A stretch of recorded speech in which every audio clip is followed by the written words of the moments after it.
Pillowy soft cinnamon rolls with orange zest is so good. Bread is honestly one of the best inventions of humanity. So today I'm going to show you how to make a sweet bread. So technically it's a sweet roll, a cinnamon roll. And we're making the orange cinnamon roll version. I don't know how I could live my life if I could not eat bread.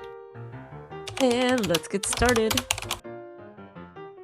I usually hate having kitchen tools. I only have one roll. Like zesters, peelers, and can openers. But honestly, a zester is one of those things that are really helpful to have. All we have to do is just put everything into the mixing bowl for the dough.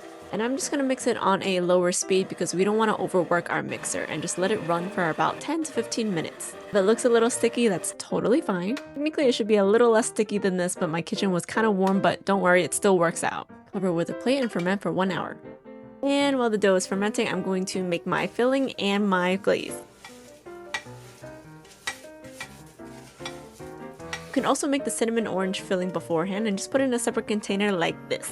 Now moving on to juicing the oranges. These are so pretty in the sunlight, by the way. I love this golden hour look. Again, I'm just going to mix everything together, easy peasy. And you can see that this glaze is on the thinner side. I prefer a not too sweet cinnamon roll, but if you prefer a thick glaze, just add more powdered sugar. Now for the really sticky part, if you have texture issues, you can wear gloves, but I don't recommend it just because it's going to stick everywhere. Just make sure you cover your hands with a little bit of flour and your table surface that you're working on, so that way the dough doesn't really stick to you. Then you just roll it out just like this. Spread your orange cinnamon roll filling and leave about ½ inch to 1 inch across all sides, so that way the filling doesn't spool out when you roll it. I put a little bit too much flour on my countertop, so ignore that. But it's okay, I can show you how to fix it. You just brush off the extra. No problem. And I also like to slice up evenly the dough first using like a pizza cutter or something, then rolling it up. It just makes it easier for me instead of using the tooth floss method. Then we're gonna let it ferment again. It should look nice and fluffy. And I bake my cinnamon rolls and it's gonna look even more puffed up.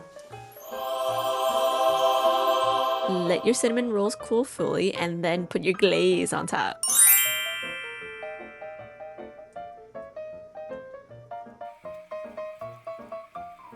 And if you're extra like me, you can decorate it with freshly cut orange slices and some chocolate daisies. Yay, we did it! Look how pretty these orange cinnamon rolls are. And everything was all eaten. Follow Sparkle Cakery if you want to learn more about how baking is fun and approachable from me, a professionally trained pastry artist. Okay, bye!